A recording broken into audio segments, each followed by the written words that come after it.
Welcome to Songs for World Peace Artist Interview 2023. Today we have Nicoh. What year did you participate in this initiative and what's your song title?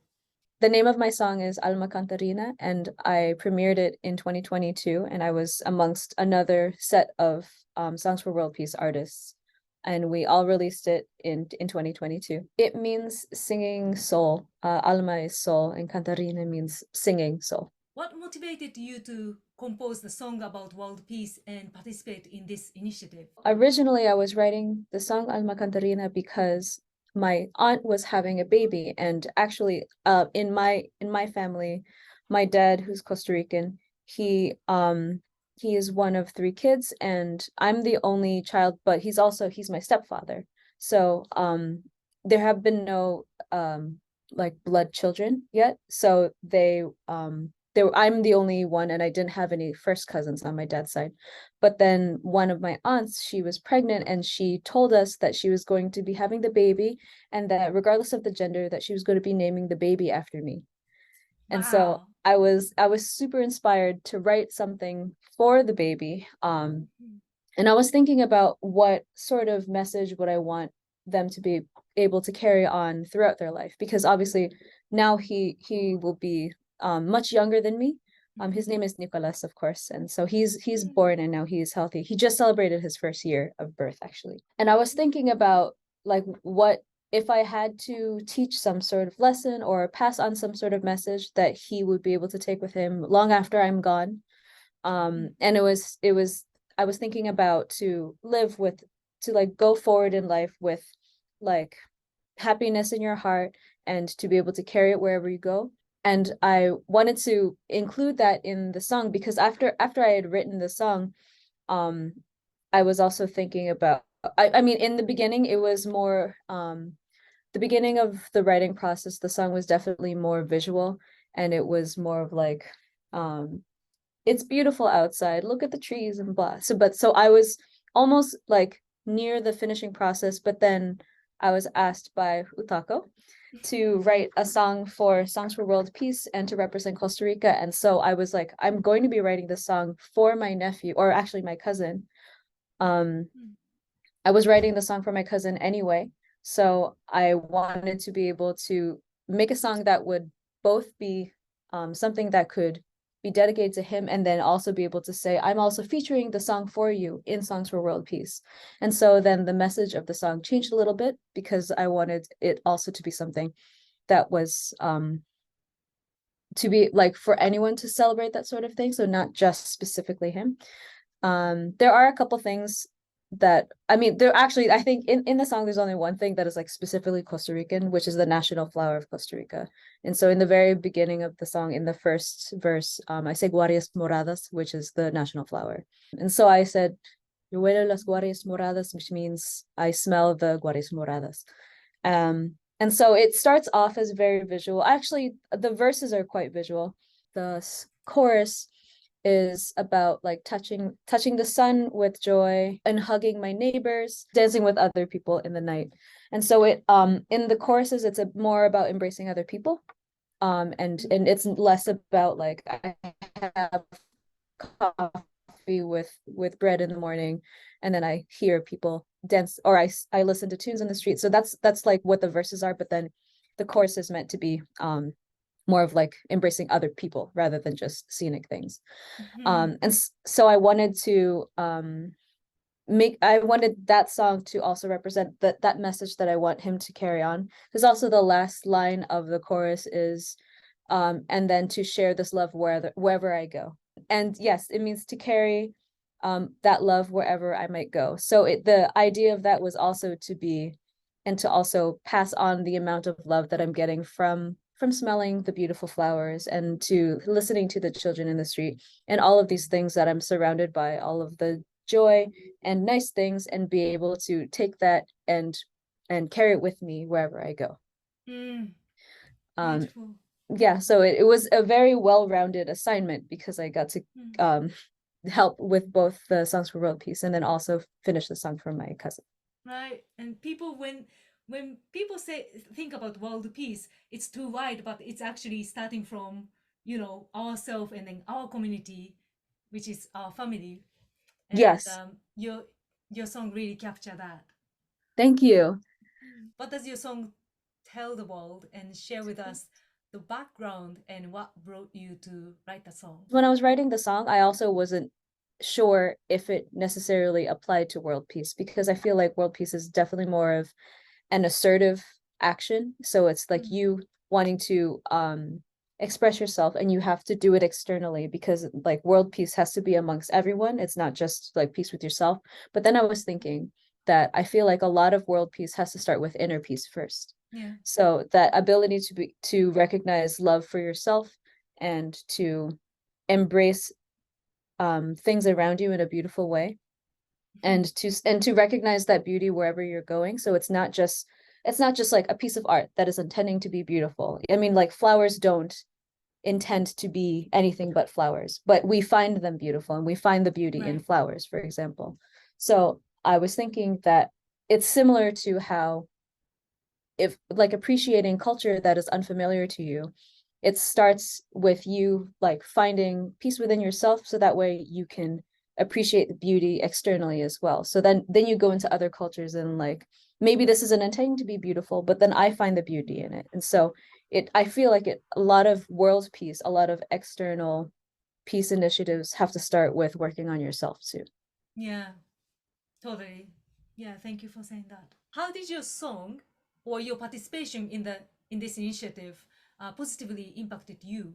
The first thing is that when I told my family about it, everyone was going crazy, and everyone was so excited, that because Costa Rica, it doesn't have a lot of specific things that stand out necessarily, in terms of like sushi is like a Japanese thing. So there, like this UNESCO heritage site, it lists every single one for every country that represents that country. And even Costa Rica only has one thing, and which are ox carts. And so when I told my family that I was going to be part of this, they were extremely excited, and just so happy that, like, I mean, of course every country is hopefully will be recognized in Songs for World Peace, but just because especially my family, they have so much Costa Rican pride, they were very happy to see that that was going to be part of it. So that was one big positive thing. The most positive impact that I got for myself was listening to other artists' songs, because when we were doing the release meeting, or like the release Zoom Right. call with everyone, um and everyone was talking about how they wrote their song, and that was actually extremely fascinating, because we all were given this one assignment: what does world peace mean to you? And then it was interpreted, every single one was completely different. True. um and like one thing that moved me, for example, was Ghassan. He was representing Palestine, and he wrote about world peace. And from his perspective, of course, what Palestine is going through at the moment is a lot more tumultuous, and it requires a lot more assertion, and in some ways it does need some more aggression. Yeah. Suppose like Costa Rica is not in the middle of a war, so it's like the weight that was happening to his country is reflected on his song. And so when Yeah. we were talking about how we wrote the song and what our view of world peace was, like I was talking about how like everything's beautiful, everything's wonderful, and you just need to internalize it and then share it with other people. And then Gassan is like, basically my perspective is the complete opposite. And that was awesome to see, because it's like I genuinely do think that outer peace starts with inner peace. And for him, it has like, because Gassan has to approach world peace in a more combative manner, because the fact that peace is taken away from him in a combative manner, he has to Yeah. respond in this way. And so it was really eye-opening to be able to see that perspective in the different people's what's it called, in the different people's songs, because they all had different perspectives that I wasn't having, because also like Costa Rica has not been in turmoil, and it's not in a tumultuous time, but there are other countries that are. So Right. then seeing their response to that was very eye-opening. Yeah, totally, totally. That's like the treasure of this initiative. How did your song or your participation in the initiative positively impact your community? Alma Cantarina is the first song that I have finished in Spanish. I've written a few songs in Spanish, but this is the first one that I've published. So it was a big surprise that people didn't know that I spoke Spanish. But it was also an invitation to be able to create more music. There's already a huge Spanish speaking community in music, obviously. But it's nice to also see, because to be plain, I totally understand why people don't know that I sing in Spanish. It's because I do not look like I'm completely Asian, and I totally get that. And so there's no expectation for me to be able to be fluent in Spanish. And so it's also one thing that is always fascinating to my abuelita, my grandma, is that I speak Spanish at all. So it's and so even though, I mean, she's known me since I was a baby, basically, there's not a huge Asian community in Costa Rica. Like, her exposure to people who aren't expected to speaking Spanish, that's still surprising to her. So that was a big thing, was like, and when I released the song, they were like, "What? You do this?" And so it's like, it actually, the benefit of that is that it expands people's idea of what language is, and how people can like, learning new languages and expanding, you actually shrink the world in a way, because you're able to say, I can communicate even though it seems like I wouldn't be able to. So it opens the floor for a lot of new communication, just by seeing it. It is sort of like the representation of someone who is 100% Asian speaking Spanish. Yeah. And because it is a rarity, and so when it does come up, then it also makes the world a little less homogenous in certain areas, and it widens people's perspectives, and that was a big impact, I think. Yeah, and then to me as well, I mean, in general, people don't expect. I didn't know that you. I mean, I knew from the other video that you sing in Spanish, but that was definitely surprising to hear that. Right, Like, right. what? And that's true. And then those are the moments that open, make my eyes open. It's like, that's right. That doesn't mean you look Asian and you are Asian, but Mm. doesn't mean that's it. Yeah. What are the challenges for you to be involved in social change as an artist, and how could Songs for World Peace help you? One thing that I've encountered, like one challenge that I've encountered, is that it's difficult to be able to express yourself about social change if your audience isn't receptive to it. So usually people who want to invoke social change are people who are already seeking for it. So unless I'm purposely imposing actions towards social change at someone, and then in which case they have to be receptive to it. But a lot of times, like, the people who maybe need the most internal change, or the people who maybe have not a closed, or maybe have a more closed mind than someone who is already involved in social change, it doesn't that the media that we make, and the art that we create, doesn't necessarily reach them, because they're not the ones actively looking for it. So one challenge that I do see is definitely that we are all trying to create social change, but it's within this small bubble, and it's very difficult to pierce that membrane, because the people on the outside aren't trying to even, they're not looking at the bubble, and they don't even acknowledge that it's necessary, or they have something else that they want to focus on instead. So the people like us expanding awareness of social change and being part of those movements is difficult if the person whose shoulder we're trying to tap on isn't turning around. Right.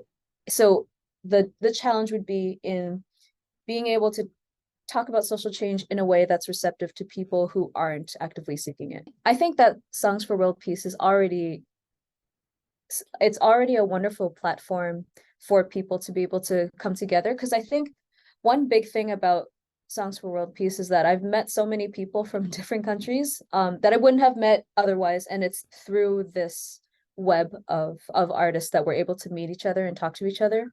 And so because we are able, for example, when we had that Zoom meeting and we were able to talk to all of the artists at the same time, then I was like, it was almost, again, it was like, not that I was forced to listen to them, but I was put in a situation where I was purposely being receptive to what they had to say. And then it was in that situation where I got to learn that perspective.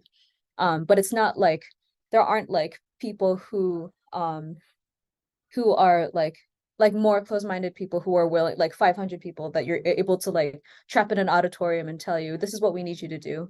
This is how you could not be racist. This is how you could not be transphobic. It's difficult because like that's the thing about social, I mean, Songs for World Peace is already combining a lot of people from different walks of life to be able to communicate together.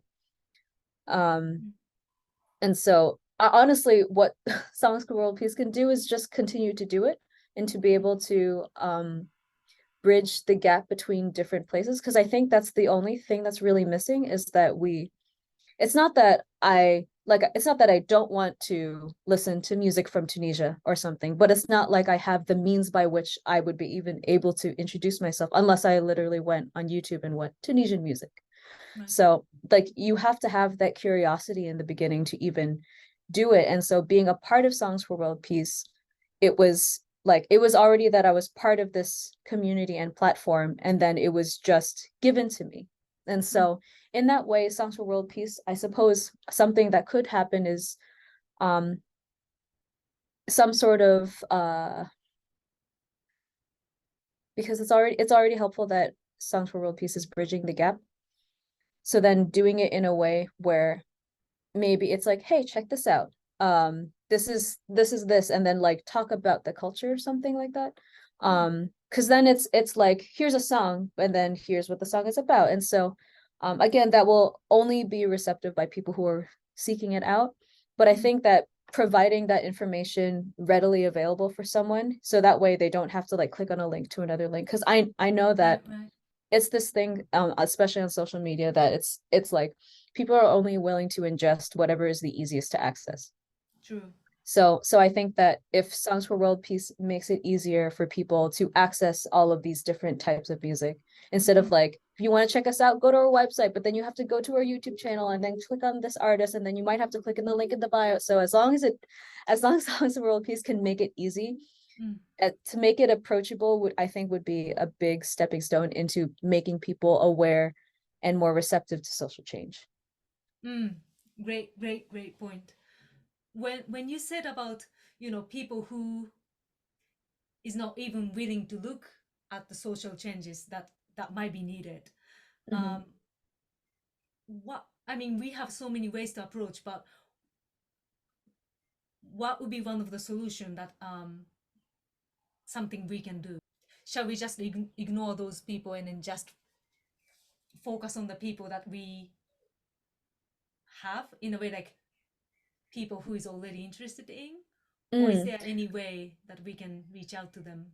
It's not like the people on the planet are a deck of cards that are all turned over, and you just have to turn them over in order for them to be like, it's not like closed-minded, open-minded. It's always a gradient of slowly introducing that. In this 2001 rom-com, there was this at some point it was a guy and a girl that are the two main characters, like the love interests. And then the guy said to the girl, maybe I was just being a guy. And it was like and then like I'm watching this now, it's June of 2023, and I'm like, that would so not fly now, because that's so wrong now to say that like the idea of a box for gender roles, for example. Right. And that was just something that took me back, because I was like, oh yeah, this is 2001, people said this and people meant it as well. Right. And so the idea that like, it's not like I remember in 2007, one day nobody ever said that men are just like this, and no one ever said go to the kitchen to women ever again. And so there wasn't like a specific time, right? It was like between 2001, when this film was released, and today in 2023, it was like an entire journey. And it was this gradient that like it's not that I did, it's not like I never noticed change, but it's not like there was a split thing of being like, Yeah, true. remember the social change impact of 2005 where suddenly nobody was transphobic. Like that never happens. And so Yeah.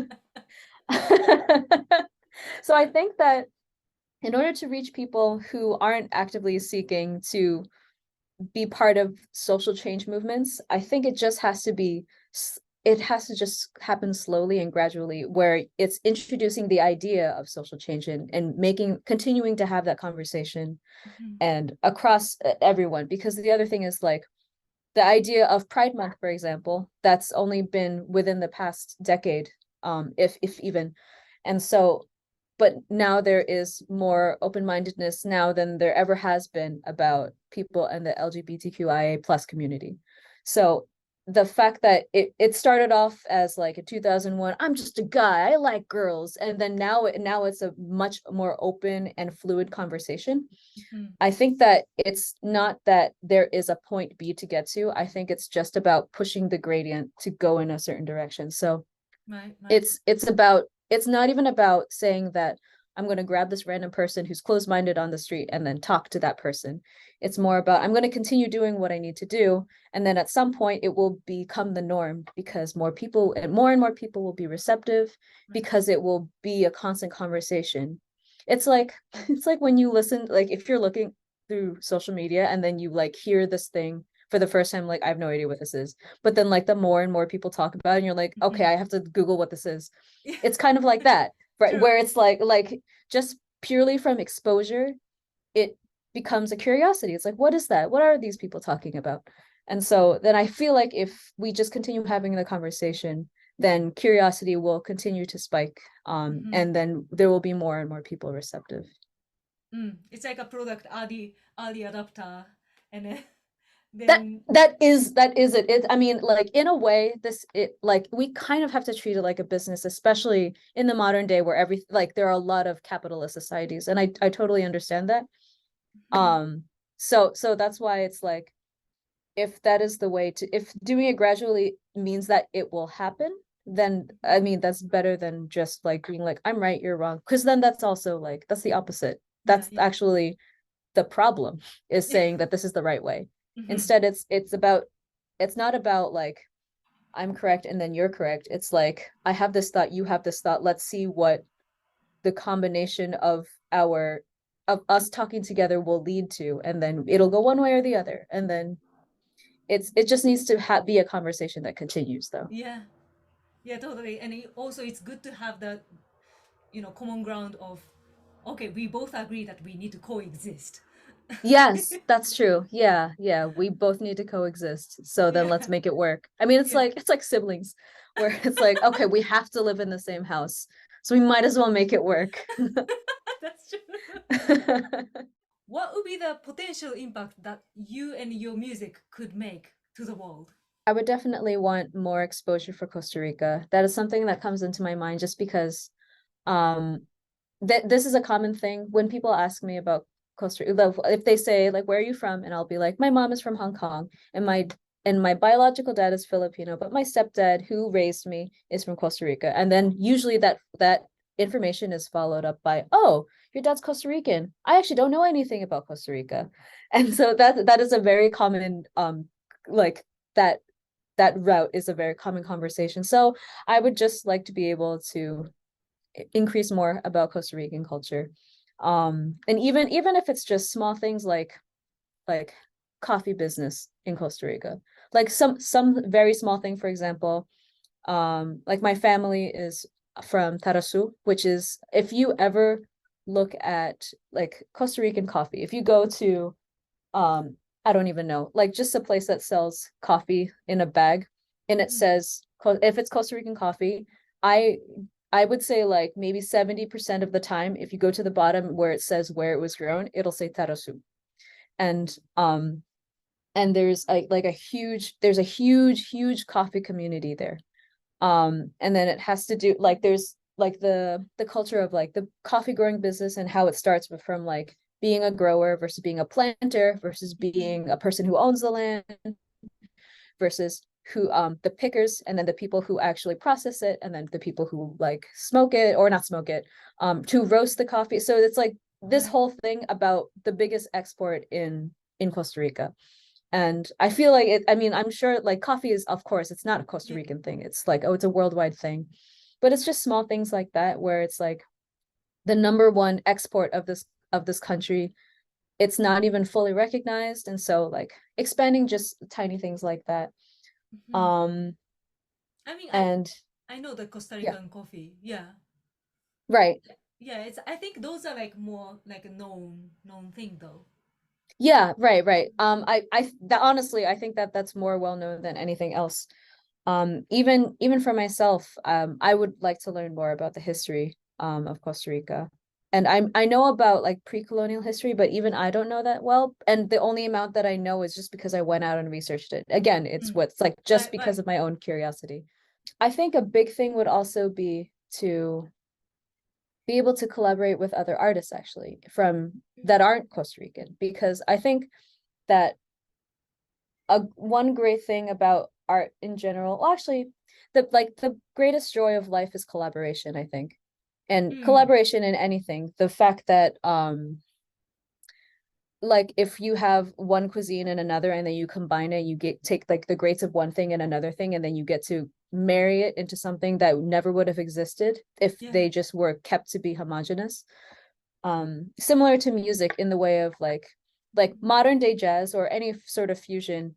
Now it's, I mean, it's literally called fusion because it's a mix of so many different things, and it's a melting pot of different cultures and different ways to interpret rhythm and harmonic structure. Mhm. And the I think that being able to collaborate with people who have a different background and different way that they learn music, like for example, the music theory that we know is only, it's a Eurocentric system. So and for example, there's so many places where pentatonic is like the main structure, and then Mhm. in Carnatic music there are tons and tons of ragas, and so it's all based off of a different system, even um just harmonically. And then in flamenco music, for example, then it's based on a counting off on 10, but then the downbeat is like the downbeat that you feel is, it sounds like it's on the third beat, not the first beat. And so it's just things that don't seem more universally accepted, like that, like the flamenco counting system or our Carnatic music and even pentatonic scales.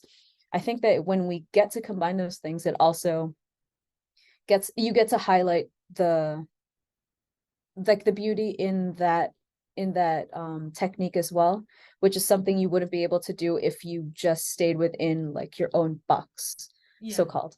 So and this is, I guess, suppose this is more of like what the impact of everyone, not necessarily my music alone. But that's, oh, I say that though because I don't think I can do it alone. I don't think anyone of us can do it alone in terms of making social change, because Mhm. the like collaboration is necessary for even just to like see, oh, I see, this is what that is. It could be something like a collaboration could be as simple as an Asian person learning Spanish, Mhm. because it's something that is like one culture or one homogeneous um concept learning about something else. That is a collaboration.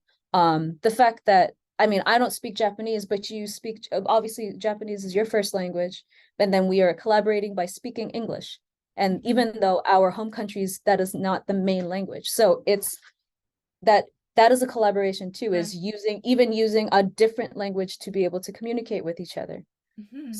So I think that um being like, that is the biggest thing that we could do, the most um the most impact we could do is just continuing to work with each other and to be able to build off of the building blocks that someone else has to offer, and there are blocks that don't exist within yourself, and Mm. then you get to create something that wouldn't have existed without both of you being involved. What's your goal as an artist? My goal as an artist is to be able to continue doing anything that I want to make.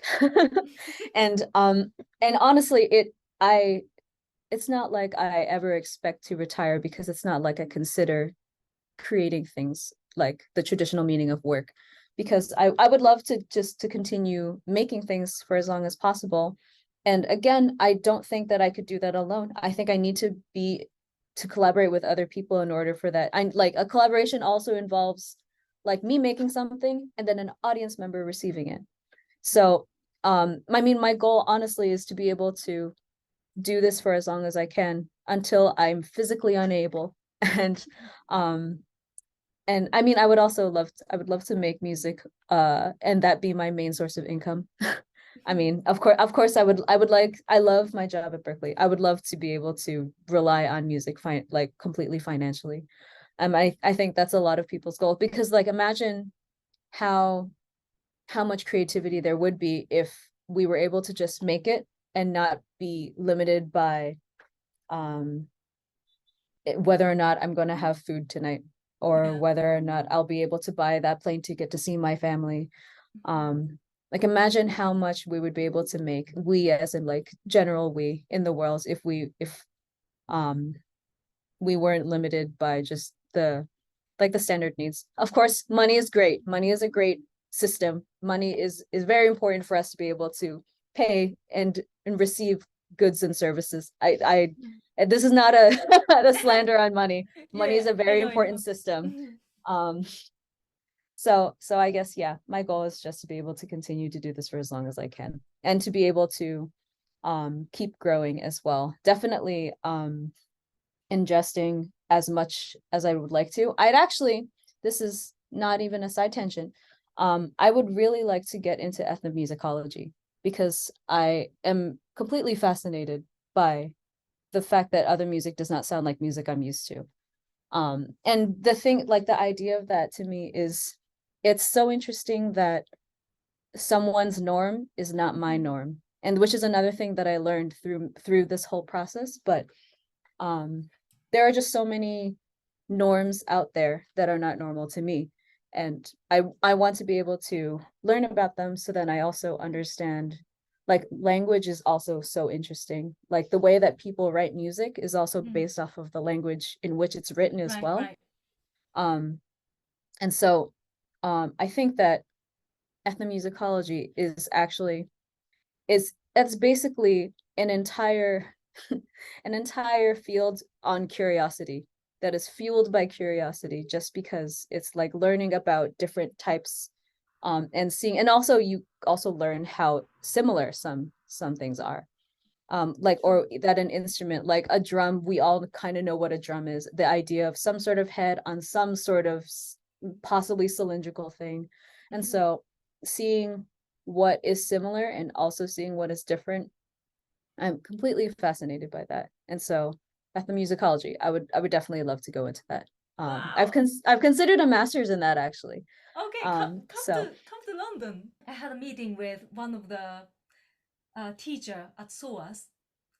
SOAS is like one of the best university in London, mhm. who who does like a music and social action. She's basically just came back from Sudan, and she's learning how, she's basically introducing how people in Sudan are communicating through music. And you know, European culture, or like this culture, first world culture, is teaching them how to adapt to their culture doesn't really work. So she's now Mm. reintroducing how people in Sudan communicate, so that they can, UN can adjust that. And uh yeah, it's really fascinating how what she's doing. Anything you'd like to uh, promote, upcoming releases or events, that kind of thing? At the moment, I'm working on a full-length album with Alper Tustru, who is a guitarist and composer from Turkey. And the entire album is in Spanish, Portuguese, and then there's one song in Catalan. So, and this album encapsulates a lot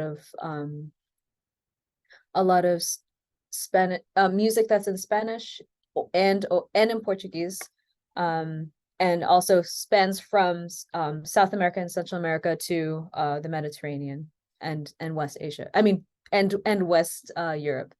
So yeah, Mediterranean and West Europe as well. And so we've been working on this for a while. Most of them are covers of like very popular songs, but then a few of them are originals as well. I do have a few personal projects currently in the making. Everything that I also ever publish, any original work, any covers that I do is on my YouTube channel. And that's the one place where I publish anything that I do, which is just Nicoh Kwan. So it's just Nicoh Kwan, or youtube.com/Nicoh Kwan. And then that is the channel. But Yes, I those am songs are amazing. thank you. I'm currently working on a song in Japanese, and Yoshi is helping me with the lyrics. Okay, wow. It's a song that I was in the process of writing with my aunt, who is also Japanese. At some point she wasn't able to help me because she just got super busy, and so I want to surprise her with the finished song. So that's why I'm asking Yoshi for help. There's the new major at Berkeley, which is games, which is games and interactive media scoring. And so I have a little foray into video game music and general music for interactive media. So I've been playing, I've been using this a lot. So I definitely want to be able to heighten my production skills, just so that way I feel like if I am well versed in production, then I also would be able to collaborate with other people more easily, because then if there was ever some sort of deficit in our creativity, then I'd be like, oh, I think I could fill that in with something. So I just want to be more useful. My Instagram is at Nicoh Kwan. So at NICOHKWAN. And then my YouTube channel is youtube.com/Nicoh Kwan. So NICOHKWAN. Perfect. Thank you Easy. so much.